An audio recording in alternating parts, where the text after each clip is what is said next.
Hello, and welcome to another episode of the A to Z English podcast.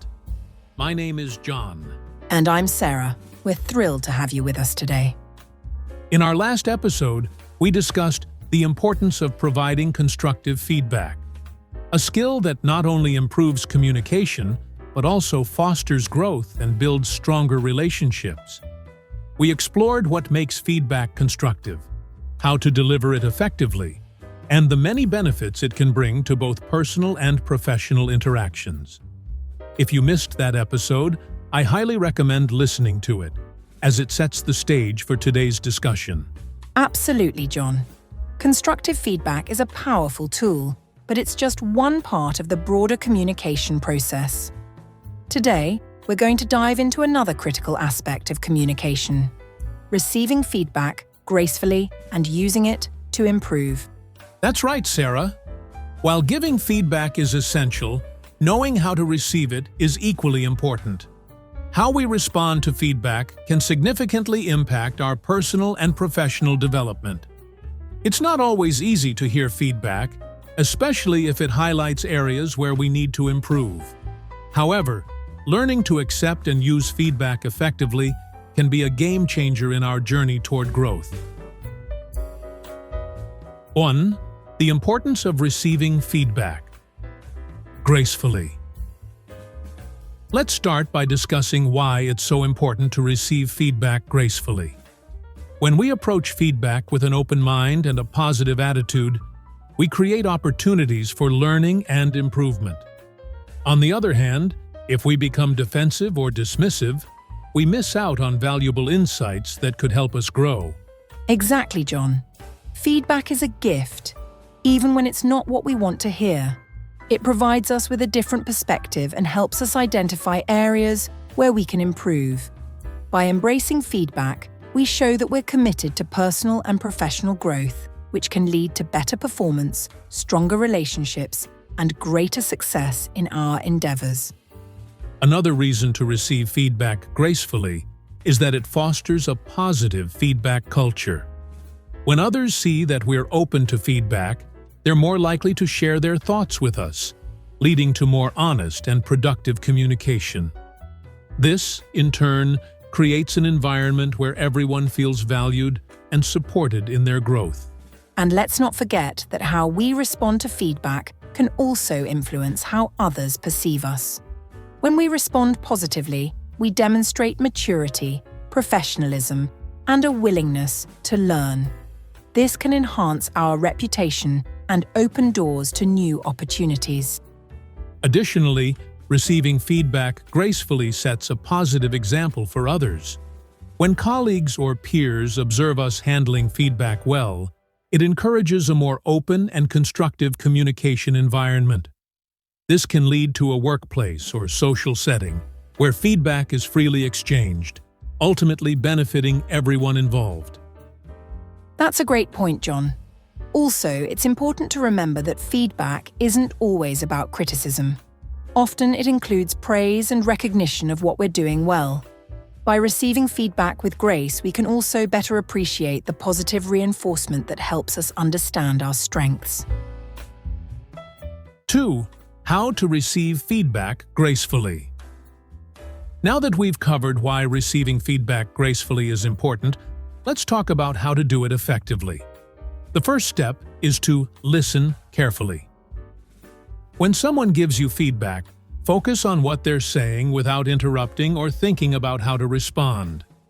This shows respect for the person's perspective and helps you fully understand the feedback. That's a great point, John. It's also important to stay calm and composed. Feedback can sometimes be difficult to hear, especially if it's about something we're sensitive about. However, it's essential to keep our emotions in check and approach the feedback with an open mind. Remember, the goal is to learn and grow, not to take the feedback personally. Another key tip is to ask for clarification if needed. If you're not sure what the person means, or if you need more information to understand their feedback, don't hesitate to ask. This shows that you're genuinely interested in understanding the feedback and using it to improve. Absolutely, John. It's also helpful to thank the person for their feedback, regardless of whether you agree with it or not. A simple "thank you for your feedback, I appreciate it" goes a long way in showing that you value their input. It also encourages them to continue providing feedback in the future. Finally, take some time to reflect on the feedback before responding. It's okay to say, "I need some time to think about this," if you're not ready to discuss it right away. Reflecting on the feedback allows you to process the information and consider how you can use it to improve. Another thing to consider is identifying patterns in the feedback you receive. If multiple people mention the same areas for improvement, it's likely something you should pay extra attention to. Recognizing these patterns can help you prioritize the areas that need the most attention. Also, keep in mind that feedback isn't always accurate or applicable. It's important to weigh the feedback you receive and decide what is most relevant to your goals and values. Not all feedback needs to be acted upon, but it should all be considered thoughtfully. 3. How to use feedback to improve. Now that we've discussed how to receive feedback gracefully, let's talk about how to use that feedback to improve. The first step is to analyze the feedback and identify the key points. What are the main areas for improvement? Are there any recurring themes? Understanding these aspects will help you focus on the most important areas for growth. That's right, Sarah. Once you've identified the key areas, the next step is to create an action plan. This plan should outline specific steps you can take to address the feedback and improve. For example, if the feedback is about your presentation skills, your action plan might include practicing more, attending a public speaking course, or seeking feedback from others on your presentations. Another important step is to track your progress. As you work on your action plan, keep track of your improvements and any challenges you encounter. This will help you stay motivated and make adjustments to your plan as needed. And don't forget to seek additional feedback as you implement your action plan. Ask for feedback from others to see if they've noticed any improvements and to get their perspective on how you're doing. This ongoing feedback loop will help you continue refining your skills and growing in your communication abilities. Finally, remember to celebrate your successes along the way. Recognize the progress you've made and the effort you've put in. This will help you stay motivated and reinforce the positive changes you're making. Celebrating your progress doesn't just mean recognizing the big achievements. It's also about acknowledging the small steps forward, the incremental improvements that might not seem significant at first, but add up over time. That's a great point, John. And while it's important to stay focused on your goals, it's equally important to be kind to yourself during this process. Self-improvement takes time, and there will be moments when things don't go as planned. What matters is that you stay committed to the process and continue to learn and grow. 4. Exercises to practice receiving and using feedback. Let's move on to some exercises you can do to practice receiving and using feedback effectively.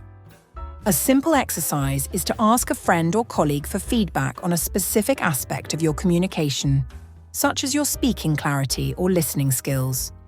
Focus on listening carefully to their feedback, asking for clarification if needed, and thanking them for their input.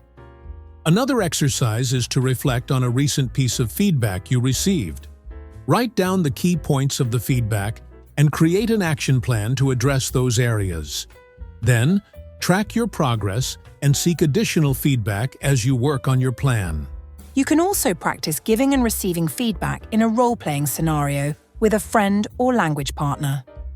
Take turns giving and receiving feedback on a mock situation and focus on staying calm, asking for clarification, and using the feedback to improve. Lastly, try observing how others receive feedback in different settings, such as at work or in a classroom.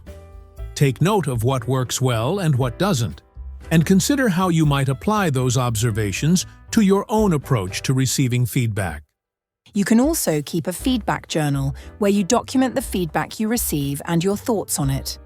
This can help you track patterns, reflect on your progress, and develop a deeper understanding of how feedback is shaping your growth. That wraps up today's episode. We hope you found these insights on receiving feedback gracefully and using it to improve helpful. Remember, feedback is an essential part of the learning process, and by embracing it, you can continue to grow and excel in your communication skills. As always, we encourage you to practice regularly and be open to the feedback you receive. The more you practice, the more skilled you'll become at using feedback to your advantage. Thank you for joining us today. Until next time, keep practicing, stay positive, and continue your journey toward English mastery. Goodbye.